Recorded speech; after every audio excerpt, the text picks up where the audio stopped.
Bem-vindos ao canal Em Busca da Verdade. Eu vou estar fazendo uma breve leitura desse livro fantástico do Carl Gustav Jung, O Homem e seus Símbolos. Essa leitura é mais para divulgar. Quem quiser ler esse livro, entre em contato comigo. Gratuitamente vou estar enviando esse livro para você em PDF, seja pelo WhatsApp, seja pela forma que você entrar em contato comigo, tá certo? O Homem e seus Símbolos. Esse livro vai tratar bastante sobre os sonhos e como eles se definem. E o Jung, ele é muito inteligente, ele vai fazer a sua análise aqui. Eu só quero ler um trecho do livro, um pequeno trecho. Não vou ler tudo, até para você ter a sua aventura nesse livro. É um livro que me chama muita atenção. Eu quero ler esse trecho do livro, A Função dos Sonhos. É só um trecho para a gente ter um entendimento aqui como funciona. Então, na página 39 do livro, A Função dos Sonhos, ele fala assim: entrei em detalhes sobre as origens da nossa vida onírica, por ser ela o solo de onde originalmente medra a maioria dos símbolos. Infelizmente, é difícil compreender os sonhos. Como já assinalei, um sonho em nada se parece com uma história contada pela mente consciente. Na nossa vida cotidiana, refletimos sobre o que queremos dizer. Escolhemos a melhor maneira de dizê-lo e tentamos dar aos nossos comentários uma coerência lógica. Uma pessoa instruída evitará, por exemplo, o emprego de metáforas complicadas, a fim de não tornar confuso o seu ponto de vista. Mas os sonhos têm uma textura diferente.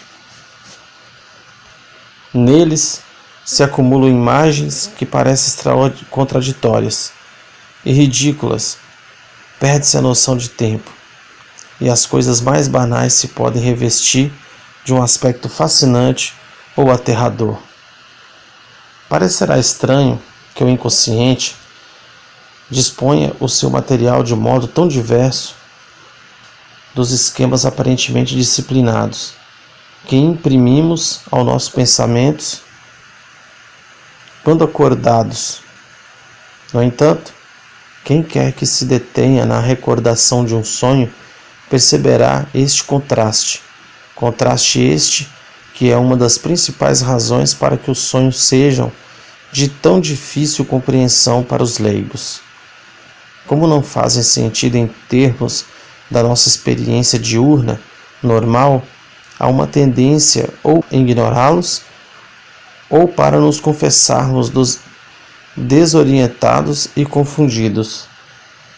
Talvez este ponto se torne mais claro se tornarmos consciência de que as ideias de que nos ocupamos na nossa vida diurna, aparentemente disciplinada, não são tão precisas. Talvez este ponto se torne mais claro se tornarmos consciência de que as ideias de que nos ocupamos na nossa vida diurna e aparentemente disciplinada não são tão precisas como queremos crer.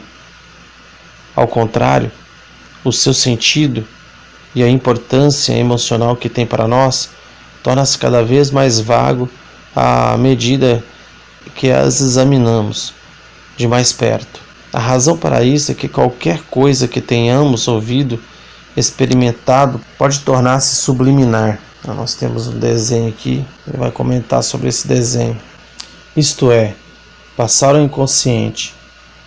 E mesmo aquilo que retemos no nosso consciente e que podemos reproduzir à vontade, adquire um meio tom inconsciente que dá novo colorido à ideia. Cada vez que ela é convocada, nossas impressões conscientes, de fato, assumem rapidamente um elemento de sentido inconsciente que tem para nós uma significação psíquica.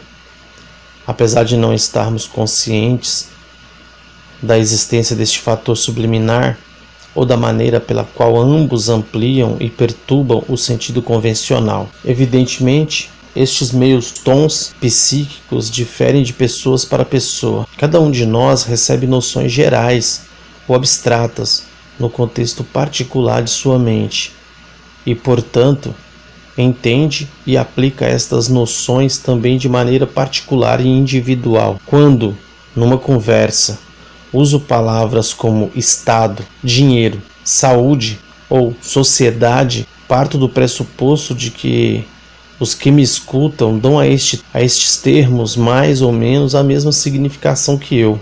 Mas a expressão mais ou menos é que importa aqui. Cada palavra tem um sentido ligeiramente diferente para cada pessoa, mesmo para os de mesmo nível cultural. O motivo dessas variações é que uma noção geral é recebida num contexto individual, particular e, portanto, é também compreendida e aplicada de um modo individual particular. As diferenças de sentido são maiores, naturalmente, quando as pessoas têm experiências sociais, políticas, religiosas ou psicológicas de nível desigual. Sempre que os conceitos são idênticos às palavras, a variação é quase imperceptível e não tem qualquer função prática.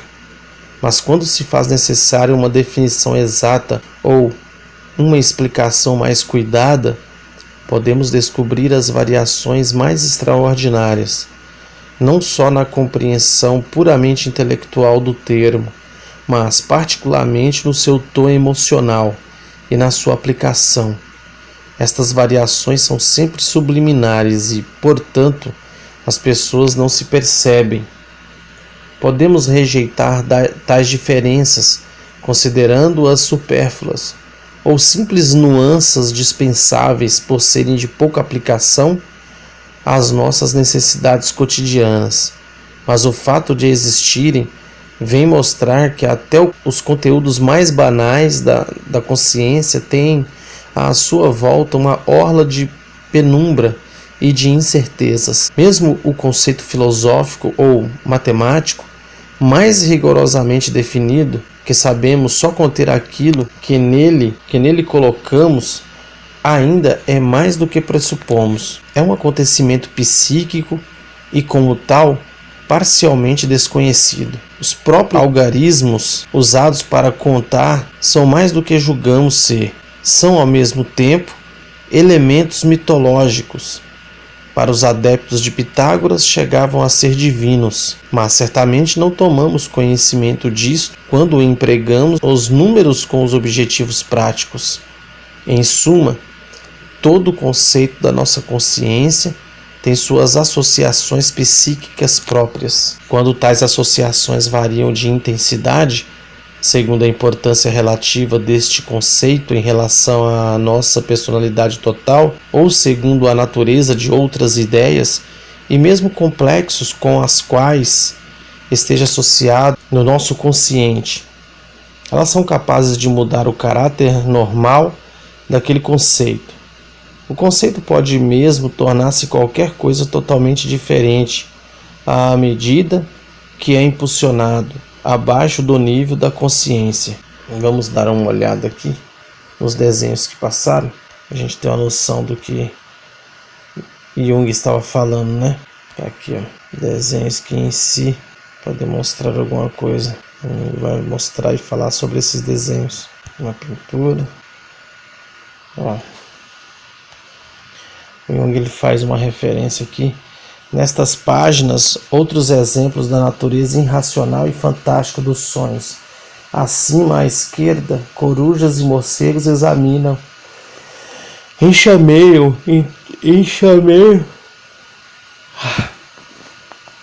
Acima à esquerda, corujas e morcegos enxameiam em torno de um homem que sonha. Água Forte, de Goya, século XVIII. Deve ser isso aqui, ó. Esse aqui, tá vendo? Esse é o desenho. Século XVIII, tá vendo? Esse vai ser o próximo que ele vai citar. O Jung, ele é muito inteligente, né? E esse aqui deve ser o terceiro. Dragões e outros monstros semelhantes são imagens comuns dos sonhos.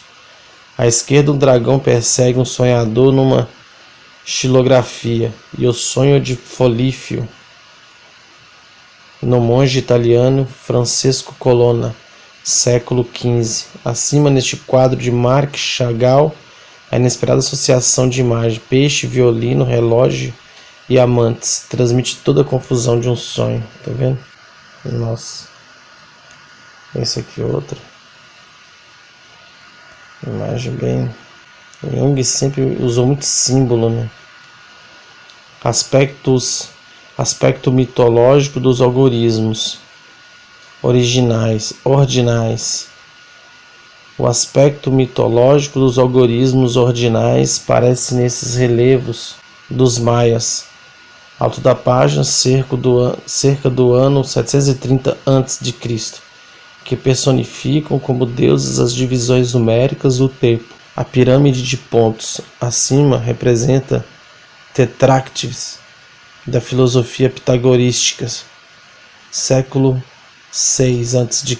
Consiste de 4 números, 1, 2, 3, 4, perfazendo um total de 10. Os números de 4 e 10 eram adorados pelos pitagoristas como divindades. Continuando a nossa leitura do texto do livro O Homem e seus Símbolos, de Carl Gustav Jung. Estes aspectos subliminares de tudo o que nos acontece parecem ter pouca importância em nossa vida diária. Mas na análise dos sonhos, onde os psicólogos se ocupam das expressões do inconsciente, são aspectos relevantes, pois se constituem nas raízes quase invisíveis dos nossos pensamentos conscientes. É por isso que o objeto ou ideias comuns podem adquirir uma significação psíquica tão poderosa que acordamos seriamente perturbados, apesar de termos sonhado coisas absolutamente banais, como uma porta fechada ou um trem que se perdeu. As imagens produzidas nos sonhos são muito mais vigorosas e pitorescas do que os conceitos e experiências congêneres de quando estamos acordados. E um dos motivos é que, no sonho, tais conceitos podem expressar o seu sentido inconsciente.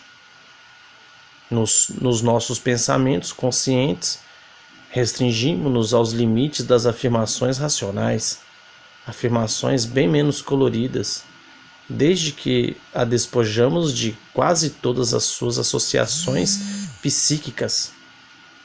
Lembro-me de um sonho que tive. Essa parte é muito interessante, porque o Jung vai falar de um sonho que ele teve. Então, isso aqui é interessante, né? Um cara que estuda os sonhos, né? Um cara que estuda a mente humana, né? Ele trabalhou com Freud um bom tempo, aprendeu bastante coisas com Freud. Então é interessante a opinião dele nesse quesito, né? Lembro-me de um sonho que tive e que achei realmente difícil interpretar. Neste sonho, um certo homem tentava aproximar-se de mim e pular às minhas costas. Nada sabia a respeito dele, a não ser que se utilizara de uma observação minha e, transformando o seu significado, tornara-a grotesca. Mas eu não conseguia ver a qual ligação entre este fato e sua tentativa de saltar às minhas costas.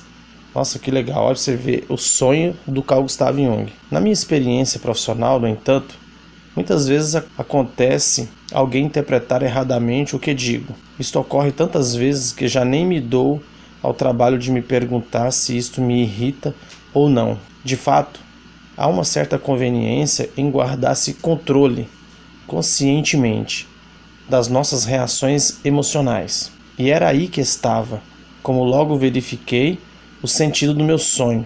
Eu usara um coloquialismo austríaco e o transformara em imagem visual.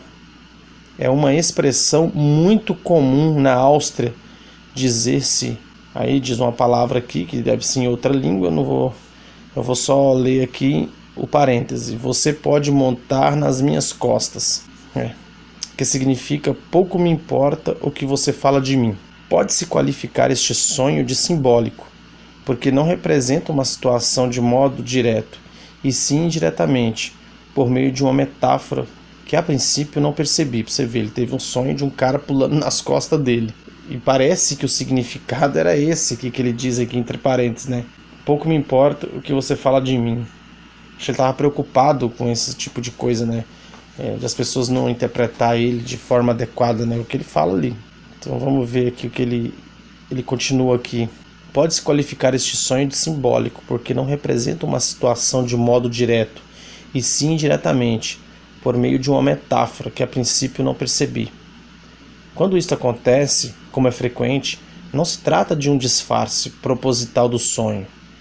É resultado apenas da nossa dificuldade em captar o conteúdo emocional da linguagem ilustrada. De fato, na vida cotidiana precisamos expor nossas ideias de maneira mais exata possível e aprendermos a rejeitar os adornos da fantasia, tanto na linguagem quanto nos pensamentos, perdendo assim uma qualidade ainda característica da mentalidade primitiva. A maioria de nós transfere o inconsciente todas as fantásticas associações psíquicas inerentes a todo objeto e a toda ideia. Já os povos primitivos ainda conservam essas propriedades psíquicas, atribuindo a animais, aí ele vai mostrar algumas fotos aqui, mas vamos continuar lendo o texto, a animais, plantas e pedras, poderes que julgamos estranhos e inaceitáveis. Um habitante da selva africana, por exemplo, que vê à luz do dia um animal noturno, pode reconhecer nele o médico ou o curandeiro que tenha tomado aquela forma temporariamente. Interessante, né? A visão dele da coisa. O Jung era muito inteligente, né? Ele chegava aí até para as aldeias para poder tentar entender a psique daquele grupo de pessoas, né? Da tribo. Vamos continuar. Ou considerá-lo a alma do mato ou o espírito ancestral de alguém da tribo. Uma árvore pode exercer um papel vital para um primitivo, possuindo aparentemente sua alma e sua voz, e o homem sentirá os seus dois destinos interligados. Existem alguns índios na América do Sul que afirmam ser araras vermelhas, apesar de saberem muito bem que lhes falta penas, asas e bicos. Isto porque no mundo primitivo as coisas não têm fronteiras tão rígidas como as das nossas sociedades racionais. Você vê que interessante o que ele fala aqui, né? Você vê que o próprio índio, não sei te dizer se eles chegaram a essa conclusão sozinhos, né? Ou através do trabalho da ayahuasca, porque os índios na América do Sul, a gente bem sabe, eu pelo menos tenho esse conhecimento, que eles faziam uso da ayahuasca, né? O vinho da morte, ou tem outros nomes, né? Mas é uma bebida fantástica, né? E a gente tem um contato com uma força muito forte, muito poderosa. E vai saber o que disse isso aos índios, né? Então é interessante a gente pensar sobre isso, né? É mais uma informação. Quer dizer, eles tinham consciência que eles eram animais antes dessa vida, dessa encarnação, né? Vamos continuar a leitura. Aquilo a que os psicólogos chamam de identidade psíquica ou participação mística foi afastado do nosso mundo objetivo, mas é exatamente este relo de associações inconscientes que dá ao mundo primitivo aspecto tão colorido e fantástico. A tal ponto perdemos contato com ele e que se o reencontrarmos nem o reconhecemos. Você vê, né? Você vê que ele quer dizer o seguinte: a gente passa um tempo, né, na nossa vida que muitas coisas que nós vivemos no passado a gente não reconheceria mais, né? Nem o reconhecemos, né? Se reencontrarmos, né, conosco, Estes fenômenos situam-se abaixo do limite da consciência e quando ocasionalmente reaparece, insistimos em dizer que algo de errado está ocorrendo. Fui consultado várias vezes por pessoas inteligentes e cultas que estavam profundamente chocadas com certos sonhos, fantasias e mesmo visões. Supunham que esse tipo de coisas não acontece aos sãos de espírito e que aqueles que têm visões devem sofrer de algum distúrbio patológico. Você vê, olha que interessante o que o Jung fala aqui, porque pessoas no passado, quando tinham visões e etc., vários desses fenômenos eram tidos como loucas mesmo, como endemoniados, etc., irmão. Muitos deles até morreram por preconceito. Por quê? Porque eram minorias, não era todo mundo que tem esse tipo de coisa. Então quem tinha era tido como uma pessoa diferente, uma pessoa que muitas vezes traria uma maldição e etc. Pessoas amaldiçoadas. Portanto, você vê aqui, tá na época do Jung, as pessoas procuravam ele e falavam assim, eu tô com algum problema aí, pessoa normal não tem o que eu tô tendo. Entende a visão das pessoas antigamente de não entender uma novidade e ver isso como uma coisa ruim? É interessante isso, né? Ele continua aqui, ó. Um teólogo disse-me, certa vez, um teólogo, uma pessoa que estudava a Bíblia, certa vez, que as visões de Ezequiel eram apenas sintomas mórbidos e que quando Moisés e outros profetas ouviam vozes, estavam sofrendo de alucinação. Nossa, você vê, né? A conclusão que o cara chegou, né? Lembrando vocês que vocês quiserem esse livro, é só entrar em contato comigo, seja pelo canal, né? Se você mandar uma mensagem nesse vídeo para mim, eu vou mandar meu contato para você, mas é melhor pelo Facebook. Entra no meu Facebook, manda lá o convite para mim pelo Facebook, e lá no Facebook você vem pelo Messenger e manda uma mensagem que eu vou enviar para você em PDF esse livro. Fantástico, não só esse livro, eu tenho vários livros. Do Jung eu tenho 2, Os Arquétipos e esse aqui, tá bom? O Homem e seus Símbolos. Continuando a leitura. Imaginem, pois o pânico que este homem se viu possuído quando algo deste gênero lhe aconteceu. Abre aspas, espontaneamente. Estamos de tal modo habituados à natureza, aparentemente racional do nosso mundo, que dificilmente podemos imaginar que nos aconteça alguma coisa impossível de ser explicada pelo bom senso comum. O homem primitivo, ao se defrontar com esse tipo de conflito, não duvidaria da sua sanidade. Pensaria em fetiches, em espíritos ou em deuses. As emoções que nos afetam são, no entanto, exatamente as mesmas. Os receios que nascem de nossa elaborada civilização podem ser muito mais ameaçadores do que os atribuídos pelos povos primitivos aos demônios.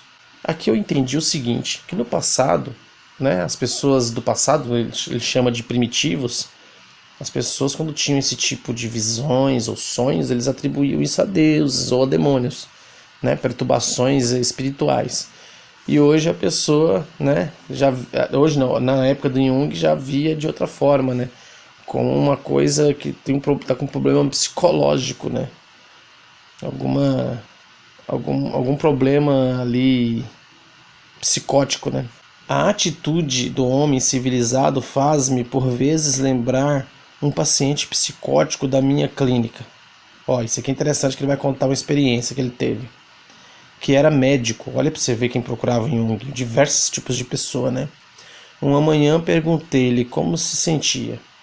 Respondeu-me que passara uma excelente noite desinfetando o céu inteiro com cloreto de mercúrio, mas que durante todo esse processo sanitário não encontrara o menor traço de Deus. Nossa, que doideira, né? Temos aí um caso de neurose, ou talvez de coisa mais grave.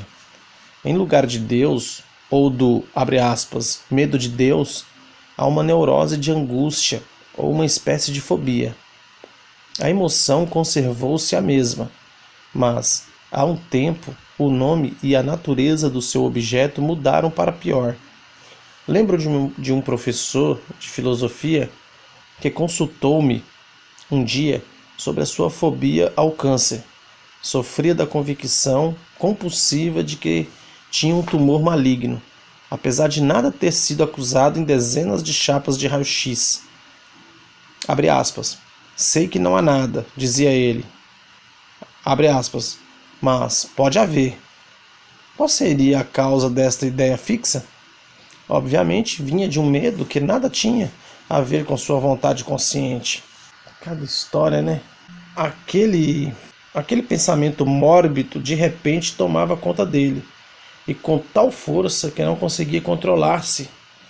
Era bem mais difícil para este homem culto aceitar um fenômeno desse tipo do que seria para o homem primitivo dizer que fora atormentado por um fantasma.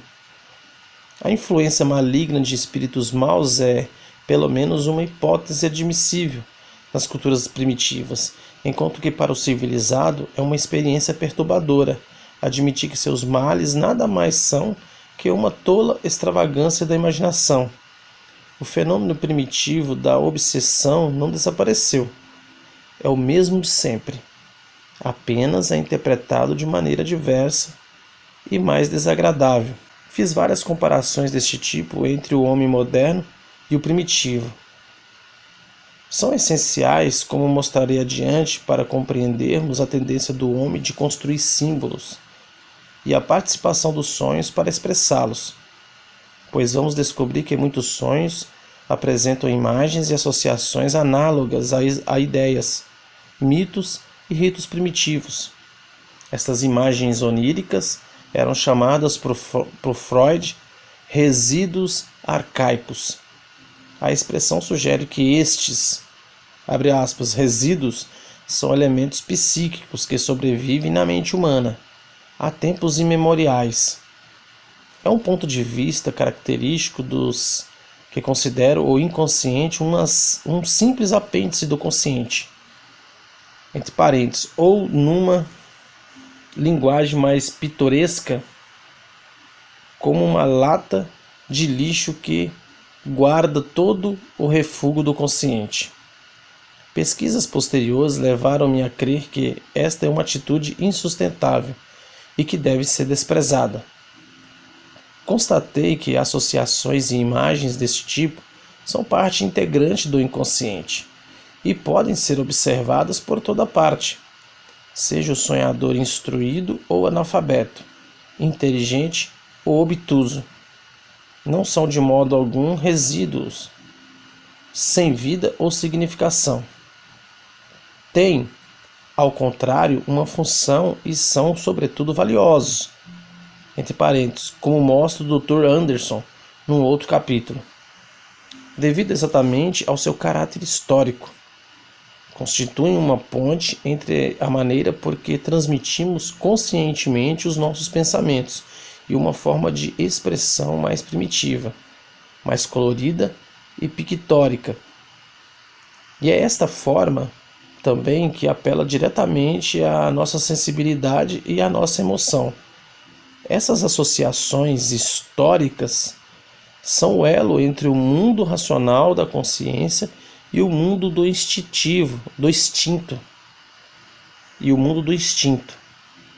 Já comentei a respeito do contraste interessante entre os pensamentos controlados que temos quando acordamos e a riqueza de imagens produzidas pelos sonhos. Podemos constatar agora uma outra razão para essa diferença. Na nossa vida civilizada, despojamos tanto as ideias da sua energia emocional que já não reagimos mais a elas.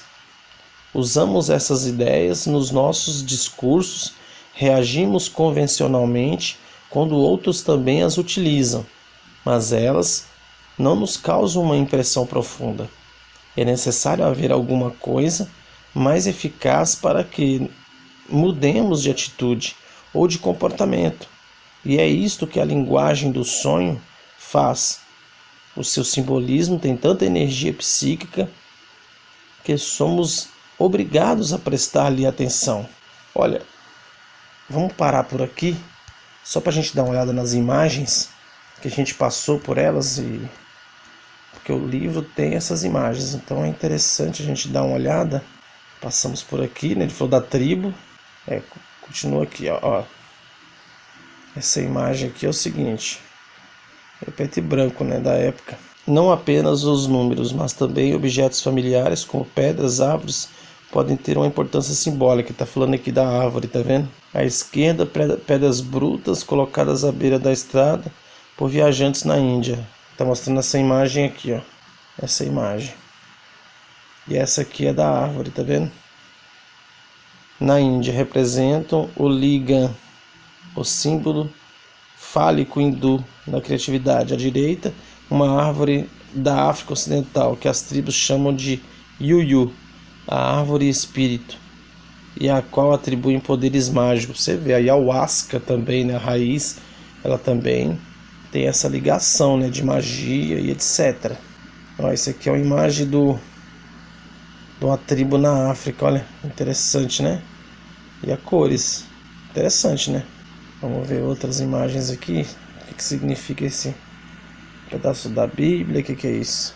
Não, deixa eu ver o que significa. À esquerda, um feiticeiro do Camerão, usando uma máscara de leão, que é aquela lá em cima que a gente acabou de ver. Ele não finge ser um leão, está convencido de que é um leão. Como os congolês e sua máscara de pássaro. Página 25. Já não sei. Ele partilha uma identidade psíquica com o animal, identidade existente no reino do mito e do simbolismo. O homem racional moderno tentou livrar-se desse tipo de associação psíquica, que no entanto subsiste no seu inconsciente. Para ele, uma espada é uma espada, e um leão é apenas o que o dicionário à direita define. Está falando aqui, é o dicionário, é um pedaço do dicionário. Vamos ver outra imagem aqui, e o que ela está falando. Não sei se é um cavalo, ou se é uma vaca. Isso aqui, ó, pisando em cima de alguém, é um cavalo pisando em cima de alguém. Vamos ver o que vai falar dessa imagem. Uma imagem aqui, imagem de alguma coisa, outra estátua. Vamos ver o que está falando. À esquerda, São Paulo, caído ante o impacto de sua visão de Cristo, num quadro do artista italiano Caravaggio, século XVI. É essa imagem aqui, ó. Paulo, tá vendo? Caído, quando a imagem lá de quando ele ficou cego, né? Quando ele viu Yeshua ou Jesus. É uma pintura famosa, né? Acima, fazendeiros javaneses sacrificam um galo a fim de proteger seus campos dos espíritos. Tá mostrando aqui, ó, o galo. Tais crenças e práticas são fundamentais na vida primitiva. Tá vendo? Sacrifício, né, por toda parte. Acima, o homem é representado na moderna escultura do inglês Jacob Epstein como um monstro mecânico, talvez uma imagem moderna dos espíritos maus. Interessante, né? E já voltamos a ler o restante do livro. Ele começa falando sobre uma experiência de uma senhora que se achava a toda poderosa, né? Havia, por exemplo, uma senhora conhecida por seus insuportáveis preconceitos e obstinada resistência a qualquer argumento racional. Podia-se discutir com ela uma noite inteira. Não tomaria o menor conhecimento das nossas opiniões. Seus sonhos, no entanto, empregaram uma linguagem inteiramente diferente. Uma noite sonhou que estava numa importante reunião social, onde foi recebida pela anfitriã, com as seguintes palavras, abre aspas. É importante a gente entender essas palavras, tá, do sonho, que é o principal sinal e mensagem do inconsciente, né? Que bom você ter podido vir. Todos os seus amigos estão aqui à sua espera. Fecha aspas. Olha que interessante o sonho, hein? Olha para você ver. A anfitriã falou isso para ela no sonho. Todos os seus amigos estão aqui à sua espera. Que bom você poder ter vindo, né? Olha a continuação do sonho. E levou-a até uma porta que abriu, introduzindo-a num estábulo. Quer dizer, onde fica animais, né? fantástico, né? O inconsciente dando um toque para ela, né? Porque aqui no mundo físico ninguém podia falar com ela, né? Ela não dava ouvidos, né? Mas o inconsciente é muito, muito fantástico isso, né? A linguagem desse sonho é simples, o bastante para que até um ignorante a entenda. A mulher, a princípio, recusou-se a admitir o sentido de um sonho que vinha atingir tão diretamente o seu amor próprio, mas acabou compreendendo a mensagem que lhe era enviada. E após algum tempo aceitou a pilhéria que se auto-infligira. Quer dizer, né, ela aceitou, né, a situação que ela se colocou, né, durante a vida dela, né. Estas mensagens do inconsciente têm uma importância bem maior do que se pensa. Na nossa vida consciente estamos expostos a todos os tipos de influência. As pessoas estimulam-nos ou nos deprimem, né? Ocorrências na vida profissional ou social desviam a nossa atenção. Todas as influências podem levar-nos a caminhos opostos à nossa individualidade. E quer percebamos ou não o seu efeito, nossa consciência é perturbada e exposta, quase sem defesas, a esses incidentes. Isto ocorre em especial com pessoas de atitude mental extrovertida, que dão todo o relevo a objetos exteriores, ou com as que abrigam sentimentos de inferioridade e de dúvida, envolvendo o mais íntimo da sua personalidade. Quanto mais a consciência for influenciada por preconceitos, erros, fantasias e anseios infantis, mais se dilata a fenda já existente, até chegar-se a uma dissociação neurótica e uma vida mais ou menos artificial, em tudo distanciada dos instintos normais da natureza e da verdade. Você vê, né? O Jung é muito bom nas argumentações dele, né? Deus abençoe o Brasil e saiam da ignorância. Não se esqueça de se inscrever e fiquem com Deus. Saia da ignorância.